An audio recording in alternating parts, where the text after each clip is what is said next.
अस्सलातु वस्सलामु अलैका या रसूलल्लाह, अस्सलातु वस्सलामु अलैका या हबीबल्लाह, अस्सलातु वस्सलामु अलैका या शाफिउल मुज़निबीन, अस्सलातु वस्सलामु अलैका या रहमाताल लिल आलामीन। সাতানি হামিদিয়া মুজাদ্দিদ ধর্ম শরীফের আজকের এই বার্ষিক বরস মাহফিলে আগত পীর মাশায়েখবৃন্দ, উপস্থিত আমার ভক্তবৃন্দ এবং বিভিন্ন দরবার থেকে আগত পীর মাশায়েখগণ, সবাইকে আমার দরবারের পক্ষ থেকে সালাম জানাচ্ছি। আসসালামু আলাইকুম ওয়া রাহমাতুল্লাহি ওয়া বারাকাতুহু। আসলে আমি এখন বক্তব্য রাখবো, এখানে অনেক সুন্দর সুন্দর বক্তব্য হয়েছে। আমাদের আলমাম আলমুদাতিরি ভালো বক্তব্য রাখছেন, আপনাদের তাসির ভাই ভালো বক্তব্য রাখছেন, আমাদের আরেকজন আসল ভাই ভালো বক্তব্য রাখছেন। আসলে তরিকার জগৎটাই হলো ইসলামের আসল জগৎ। এই তরিকার জগৎ নিয়ে তো বিভ্রান্তি হওয়ার কারণটা সম্পর্কে আমি দু একটি কথা বলবো। রাসূলুল্লাহ সাল্লাল্লাহু আলাইহি সাল্লাম বহুত কষ্ট করে আল্লাহর ইচ্ছায়, আল্লাহর সাহায্যে, আল্লাহর মদদ নিয়ে তিনি তার দীর্ঘ জীবন কোরআন নাযিল হওয়ার পরে 23টি বছর এবং নবুয়ত পাওয়া পরবর্তী 23টি বছর তিনি অনেক পরিশ্রম করেছেন, অনেক পরিশ্রম, অনেক কষ্ট, অনেক মার খেয়েছেন, অনেক নিন্দা ঝড় তার উপর গেছে, অনেক কিছু সহ্য করে তিনি দিন প্রচার করেছেন এবং তিনি সার্থক হয়েছেন, আমিরুল মুমিনিন হয়েছিলেন, সারা ইসলামী জগতে তিনি বাদশাহ হয়েছিলেন, আল্লাহ পাক তাকে বাদশাহ বানিয়েছিলেন এবং তিনি তার পরবর্তীতে যাদেরকে খেলাফত দিয়ে গেছিলেন সেই ধারা অনুযায়ী ইসলামটা পরিচালিত হবে, এটাই ছিল ইসলামের সঠিক ধারা।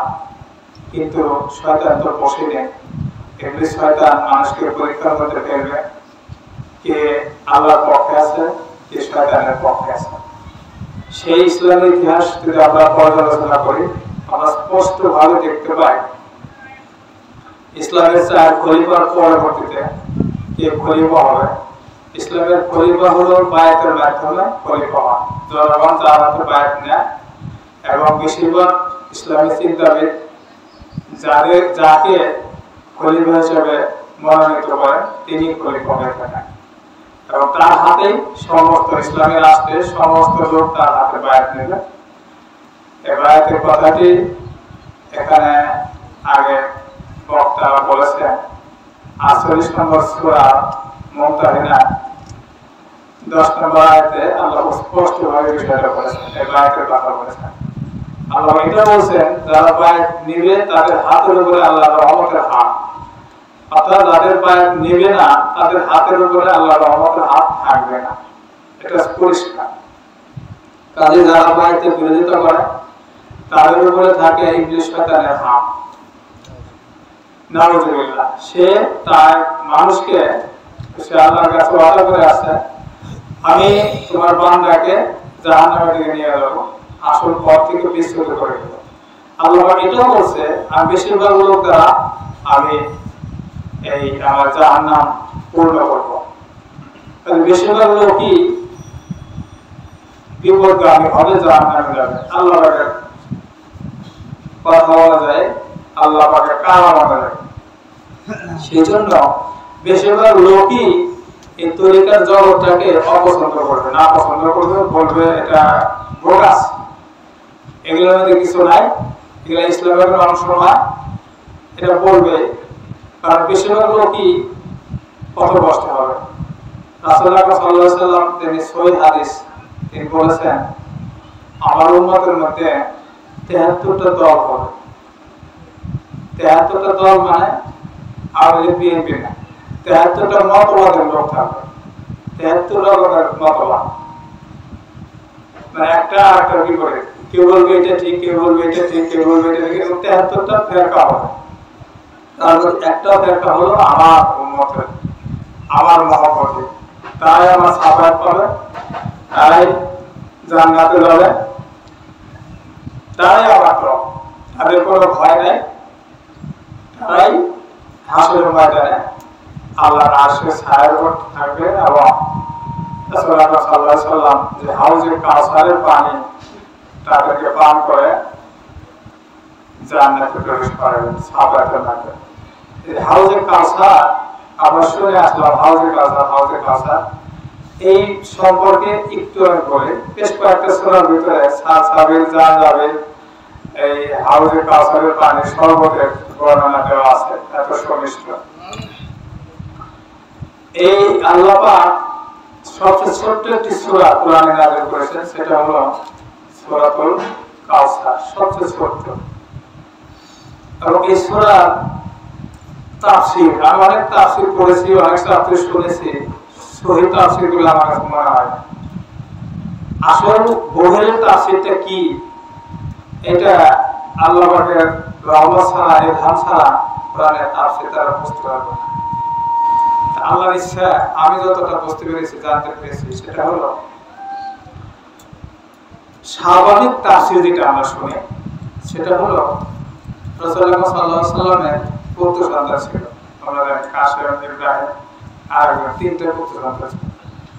তার তিনজনে যখন একে একে মৃত্যুবরণ করে, আল্লাহ নিয়ে যায়, তোমরা মনোযোগ দিয়ে শোনো, কথাগুলো কিন্তু পাবা না, 10 বছর ধরে শুনবা, এইসব পাবা না, এগুলো সব জায়গায় পাওয়া যায় না, ওয়াজের মাহফিলে এগুলো বিক্রি হয় না। সেই হাউজে কাউসার, সেই সূরা কাউসারের আমি ছায়া নজর এবং এটার তাফসীরটা করতেছি, তোমরা মনোযোগ দাও। আধ্যাত্মিক তাফসীর যেটা কি কারণে হচ্ছে, রাসূলুল্লাহ সাল্লাল্লাহু আলাইহি ওয়াসাল্লাম যখন 3 পুত্র চলে যায়, তখন উনি স্বাভাবিক মানুষ, পুত্র শোকে বিহ্বল হয়, অন্য রক্ত মাসের আমাদের মতো মানুষ ছিলেন, যদিও উনি পুরাটাই নূর দ্বারা পরিপূর্ণ, কিন্তু ওনার গা কাটলে রক্ত বেরোতো, কিন্তু উনি নূর দ্বারা পরিপূর্ণ। এই নূরের ব্যাখ্যা দিতে গেলে 2 ঘন্টা লাগবে, আমি বলে ওদিকে যাব না। তবে উনি নূরের তৈরিতে বলে, এটা আমি সমর্থন করি, কিন্তু নূরের তৈরি না, নূর দ্বারা আচ্ছাদিত, এইটাই সহজ বলে। নূরের তৈরি করতে বলে সবটাই করবে, তাহলে কাটলে রক্ত বেড়ে গেল, এটা প্রশ্ন হয় না, মানে নূর দ্বারা আচ্ছাদিত, এখন পুরস্কার হবে না। তো যখন উনি কাঁদতেছিলেন, উনি কাঁদছেন, উনি হাসছেন, ওনারও শোক ছিল, ওনারও মনে কষ্ট ছিল, ব্যথা ছিল। 2-3টা সন্তান ওনার চলে যায়, তো উনি কান্না করে, আল্লাহ আমি,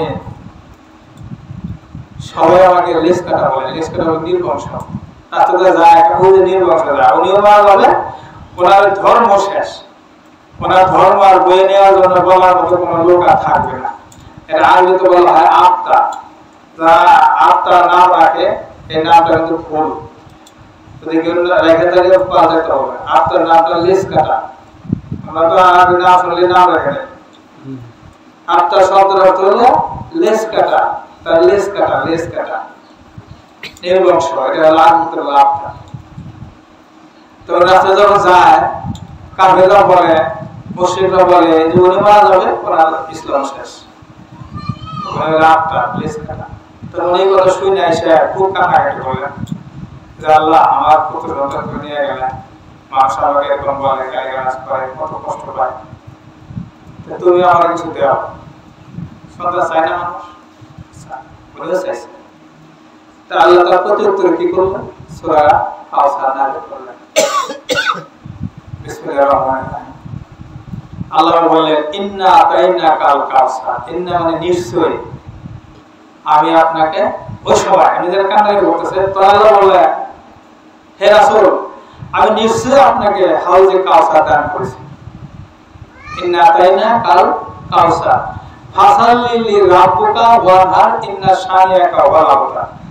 ফাসাল্লি মানে আপনি নামাজ পড়েন এবং কুরবানি করেন, ওরাই নির্বংশ, ওরাই লেস কাটা। উনি চাইলেন কি আর আল্লাহ দিল কি, এখানে তো বোঝা আছে না। এই তাফসীরে তো আমরা শুনি, এই যে উনি এটা বলছে, আল্লাহ ওনাকে বলছে যে আপনাকে হাউজে কাউসার দিছি, ওরাই লেস কাটা। তো উনি চাইলে পুত্র সন্তান, আল্লাহ ওনাকে হাউজে কাউসার, এটা মিলল কিনা? তো স্বাভাবিক সেটা মিলছে, এটা তো মিলে না, তাহলে ওনার তো খুশি হওয়ার কথা, কিন্তু উনি খুশি হয়েছে।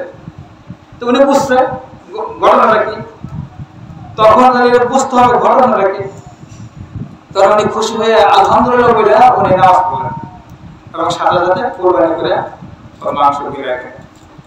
তাহলে এখানে বোঝা আছে চাইলে পুত্র সন্তান ওরা আগে হাজির আছে, উনি আবার খুশি হয়ে আবার কোরবানি করলেন না আবার কি নাম হলে বোঝা আছে না এই বিষয়গুলো। আধ্যাত্মিক তো বয়ান আমি করে যাই, আমার আল্লাহ করে দিন হায়াত দিছে আল্লাহ জানে, এগুলা যা আসবে দিয়ে দিতে হবে। সেটা হলো রুহের জগৎ। রুহের জগতে কোনো স্ত্রী পুত্র নাই, আছে? রুহের কোনো স্ত্রী লিঙ্গ নাই, পুংলিঙ্গ নাই। রুহের কোনো পিতা পুত্র নাই। এটা আমি আজকে কথা ভেঙে দিলাম, অনেক বয়স শুনছিল শুনবেন। রুহের কোনো স্ত্রী পুত্র নাই, রুহের কোনো বাপ ভাই মা বাবা নাই। রুহ সব রুহ এক, স্ত্রী পুত্র নাই, সব রুহের জগতে সব রুহ এক, রুহের তো ভাই সব এক। এই জন্য ভাইয়ের কাছে ভাই বায়াত হতে পারে, বাবার কাছে ছেলে বায়াত হতে পারে, ছেলের কাছে বাবা বায়াত হতে পারে যদি ছেলে কেনা হতে পারে। এদের রুহের জগতে কেউ বলতে পারে যে ভাইয়ের কাছে ভাই বায়াত হয়ে গেল না, এ তো পিতা, তো ভাইয়ের আবার পিতা বলে গেল, প্রশ্ন আসে না? অনেকে বলবে যে ভাইয়ের কাছে ভাই বায়াত হলে সে তো তার বাবা রাখতে হবে, তো ভাইকে কি বাবা রাখবে না? এটা প্রশ্ন আসে, কিন্তু অনেক জায়গায় কিন্তু বায়াত হয়েছে। এটা ব্যাখ্যাটা হলো রুহের কোনো পিতা মাতা নাই, রুহের কোনো জাত নাই, কে বাবা কে পিতা কে পুত্র কে। রুহের জগতে সবাই রুহ, আল্লাহ সমস্ত রুহের সৃষ্টি করেছে, সব রুহ, স্ত্রী পুত্র নাই, ভাই বোন নাই। এই জন্য রুহানি পিতা, ভাই যদি আর ভাইয়ের কাছে বায়াত হয় সেটা হচ্ছে রুহানি পিতা। এবার আসে সূরা কাউসার। এখন তিনটা পুত্র নিয়ে গেছে, তা আল্লাহ বলছে, তাহলে হাদিস আছে, আমি হাদিসের ব্যাখ্যা দিই। হাদিসের বিষয়টা কি? রাসূলুল্লাহ সাল্লাল্লাহু আলাইহি ওয়াসাল্লাম বলছে হাশরের ময়দানে কোটি কোটি উম্মত থাকবে, সহিহ হাদিসের ব্যাখ্যা, উম্মত থাকবে আমার যারা রূহানি উম্মত, রূহানি সন্তান, তারা আমার কাছে সবাই চলে আসবে এবং আমি হাউজে কাউসারের কাছে আমি দণ্ডায়মান থাকবো, হাউজে কাউসারের কাছে আমি দণ্ডায়মান থাকবো। তারপর লাইন ধরে আসবে, আমি একটু করে হাউজে কাউসারে পানি দেবো এবং পানি খাওয়ার সাথে সাথে তারা এয়ার কন্ডিশনের মধ্যে তারা চলে যাবে। তারা যাবে হলো এয়ার কন্ডিশনের মধ্যে, তারা যাবে কোথায়? এয়ার কন্ডিশনের মধ্যে। তারা ওই সেই হাসরের ময়দানে যে তাপ, তারা তাপ পাবে না। এসি তাদের থাকবে, এসি রোদ থাকবে, তাদের গায়ে তাপ লাগবে না। সূর্য আছে, রোদ আছে, তার রূহানি সন্তান। এইটা হাউজের কাউসারের বিষয়টা। তিন সন্তান নিয়ে গেছে, কোটি কোটি সন্তান না করছে। আল্লাহ তাআলা ইলহামের মাধ্যমে বোঝাইছে, এটা হলো ওহী আমাদের জন্য। আর ইলহামের মাধ্যমে ওনার বোঝাইছে, তোমার তিন পুত্র গেছে, আমি তোমার কোটি কোটি পুত্র দান করলাম। সুবহানাল্লাহ। সেই কোটি কোটি পুত্র হাশরের ময়দানে থাকবে, তারা কি করবে? তার কাছে যাবে, হাউজে কাউসার পানি খাবে এবং দুনিয়াতে ওরা মহব্বতে থাকবে। দুনিয়াতে রাসূলের মহব্বত তৈরি আছে না, তার রূহানি সন্তান। তার উনি তখন বলবে যে আমার তিন সন্তান গেছে, আমার কোটি কোটি সন্তান, এটা তো বেশি। তখন বলছে আলহামদুলিল্লাহ, আমার তিন সন্তান গেছে, এরা বেঁচে থাকলে কি হইতো কি না হইতো আমি তো জানি না, কিন্তু আমাদের কোটি কোটি রূহানি সন্তান তুমি দান করছো, আমি এতে সন্তুষ্ট, আমার আর চাই না, আমার আর দরকার নাই, আলহামদুলিল্লাহ। তাহলে সেই রূহানি সন্তান কিভাবে হওয়া যায়? সেই রূহানি সন্তান আমাদের পায়ে থাকে। যাই বলছে এটা রূহ কোনোই নাই, পিতা পুত্র স্ত্রী এরকম নাই, জেন্ডার নাই। এই জন্য বায়াতের মাধ্যমে ওই রাসূলের রূহানি সন্তান। এখন এই বায়াত হইলে রূহানি সন্তান কেমন হবে এগুলোর বোঝা আছে। তা আমি একজন কাছে গেলাম, বায়াত হলাম, তো তার সাথে রূহানি সন্তান কেমন হবে? তার রূহের সাথে রাসূলের রূহের যদি কানেকশন থাকে, যদি আমার সাথে আমার হুজুরের রূহ কানেকশন, হুজুরের সাথে তার হুজুরের রূহ কানেকশন, তার হুজুরের সাথে তার হুজুরের রূহ কানেকশন, এটা বলে সিলসিলা। সিলসিলা করতে করতে রাসূল পর্যন্ত চলে গেছে। রাসূল মধ্যে চলে গেলে ওই যে এটাকে বলা হয় নূরের কানেকশন, নূরের সিলসিলা। নূর যেটা কথা বলতেছি যে মোবাইলে চলে যেতেছে, তো বোঝা একটু কঠিন। আল্লাহ যখন যাদের হেদায়েতের নূর একটু এক ফোঁটা দেবে সে বুঝবে, যখন তাদের হেদায়েতের নূর একটু দিলে আসবে না, তাদের উপরে কষ্ট মানে তাদের অপেক্ষা করতে হবে, আর সাধনা করতে হবে। বুঝলে তো সহজ না, এই বস্তু খারাপ আসবে তার হেদায়েত হয়ে যাবে, আল্লাহ তার হেদায়েত দিয়ে দেবে। সেজন্য হলো রাসূলুল্লাহ সাল্লাল্লাহু আলাইহি ওয়াসাল্লামের সাথে রূহানী সন্তান কেমনে হওয়া যায়, বাইরে হইলে রূহানী সন্তান হওয়ার একটা রাস্তা, কিন্তু বাইরে হলো আমি কিছু করলাম না, আমি ওই রাস্তা বুঝলাম না, রূহর আমি খেদমত করলাম না, আমার রূহটাকে তাজা করলাম না, রূহটাকে পবিত্র করলাম না, তাইলে আমি ওই স্কুলে ভর্তিছি ঠিকই, আমার সার্টিফিকেট নাই, স্কুলে ভর্তিছি ঠিকই, আমার পরীক্ষা দেওয়ার আমার কোনো রেজিস্ট্রেশন নাই, বোর্ডে আমার কোনো রেজিস্ট্রেশন নাম্বার নাই, আমি পরীক্ষা দিলে আমার রেজাল্ট হবে না। তো সেই জন্য হলো এই যে বায়াতের জগৎটা, এটা কোরআনের ভিতর আছে, সূরা মুমতাহিনা, আরো হাদিসের মধ্যে আছে। এবং রাসূলুল্লাহ সাল্লাল্লাহু আলাইহি ওয়াসাল্লামের কাছে সালামা নামে এক সাহাবা ছিল, উনি যখন বট গাছের নিচে উনি বায়াত দিচ্ছিলেন, তো সালামা ওখানে উপস্থিত, তো সালামা একবার বায়াত নিছে, ওই দিন আর বায়াত নিতেছে না, সমস্ত লোক হাত উঠাইয়া বায়াত নিল। তো রাসূলুল্লাহ সাল্লাল্লাহু আলাইহি ওয়াসাল্লাম বললেন যে সালামা তুমি বায়াত নিলে না কেন? তো বলল হুজুর আমি দিয়ে আগে একবার বায়াত দিয়েছি। তো রাসূলুল্লাহ সাল্লাল্লাহু আলাইহি ওয়াসাল্লাম বললেন তো আবারও বায়াত নেবা, যত বেশি বেশি বায়াত নেবা তত বেশি বেশি তুমি সহি হবা, তত বেশি বেশি তোমার গুনাহ মাফ হবে। এটা বায়াতটা হলো যারা নেয় নাই বা যারা জানে না তাদের জন্য বলবো, বায়াতটা হলো এটা হলো অঙ্গীকার, কোরআন আছে, যারা অঙ্গীকার করে এবং অঙ্গীকার পূর্ণ করে তাদের জন্য আমরা রাখিয়েছি পুরস্কার, মহা পুরস্কার। আর জীবন বেড়ে অঙ্গীকারই করলাম না, নামাজ রোজা করলাম, অঙ্গীকার করলাম না, তাহলে তো আমার ওই পুরস্কারটা আল্লাহ দিবে না। কাজে এই জন্য হলো বায়াতের অঙ্গীকার। কি অঙ্গীকার? আমি পীরের খেদমত করব, পীরের পায়ে তেল ঢেলব, পীরের সামান্য গোসল করব, এটা না তো। যারা জানে না তারা হাজার করে বায়াত অঙ্গীকার আল্লাহর নামে, আল্লাহর নামে রাসূলের ওসিলা বায়াত নিতে হবে। আল্লাহ বলছে যারা বায়াত নেয় তাদের হাতের উপর আমার হাত, অঙ্গীকার করতে হবে আমি কি জিনা করব না, আমি মিথ্যা বলবো না, আমি কারো ক্ষতি করবো না, এরকম চুরি করবো না, ব্যবসা করবো না, এরকম কয়েকটা কাজের থেকে আমি অঙ্গীকার করলাম। তওবা অঙ্গীকার দুইটাই, এবং সেই অঙ্গীকার যদি শপথ, আগে বললাম বাংলা বলা শপথ, যদি কেউ শপথ নেয় তাহলে আল্লাহ বলছে তার হাতের উপর আমার হাত, আমি তার শপথটা রক্ষা করার জন্য তাকে সাহায্য করবো, আমার ফেরেশতাদের তার পিছনে নিয়োগ দিয়ে দেবো। তারাই হলো রূহানী সন্তান। রাসূলের রূহানী সন্তান বায়াত ছাড়া কেউ হতে পারবে না। সুবহানাল্লাহ। যদি ইবাদত বندگی করো রূহানী সন্তান হবে। এখানে আমরা একটা প্রশ্ন করছিলাম সাহাবা, তো সাহাবা প্রশ্ন করেছেন হে আল্লাহর হাবিব, যে কোটি কোটি লোক থাকবে হাসরের ময়দানে, তা আমরা আপনাদের চিনবো কেমনে, বা আপনি আমাদের চিনবেন কিভাবে? কোটি কোটি লোক, রাজা বাদশাহ প্রজা ফকির ধনী গরিব সবাই থাকবো, আমরা আপনার দেখিনি, আপনারা আমাদের মধ্যে দেখে নাই, আপনার মধ্যে দেখবো না, তারা আপনার চিনবে কেমন, আপনি তাদেরকে চিনবেন কেমন? তখন হাদিসের ব্যাখ্যা হাদিস বলছে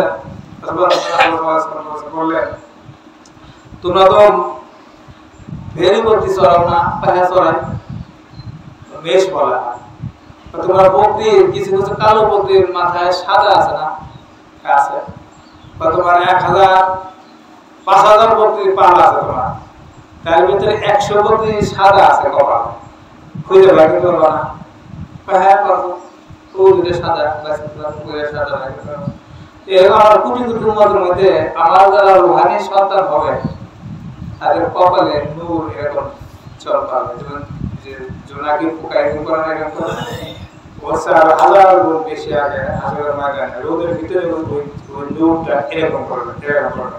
আর রসুলের নিজে একটা নূর, কোরআন দেখলে নূরটা রাস্তা দেখো, এই বড় নূর আর ছোট নূর, বড় চুম্বকের কাছে ছোট চুম্বক থাকলে কি করে? হ্যাঁ, ছোট চুম্বকটা কি করবে? দৌড় মারবে না? হ্যাঁ, বড় চুম্বক ওইখানে, ছোট চুম্বক কি করবে? দৌড় মারবে না? একটু দূরে যায় ওইখানে চলে যাবে। তাহলে রসুল বলে দিয়েছে ওই নূর যাদের থাকবে আমার নূরের আকর্ষণে তারা সবাই লাইন ধরে আমার কাছে চলে আসবে, আর যারা আমার রাজি হবে না তারা আমার ধারে কাছে আসতে হবে, তারা উল্টা দিকে যাবে, উল্টা কোন দিকে যাবে? পুরুষদের দিকে যাবে, পুরুষদের দিকে যাবে, কোলে উঠবে আর ওই আগুনে করে যাবে।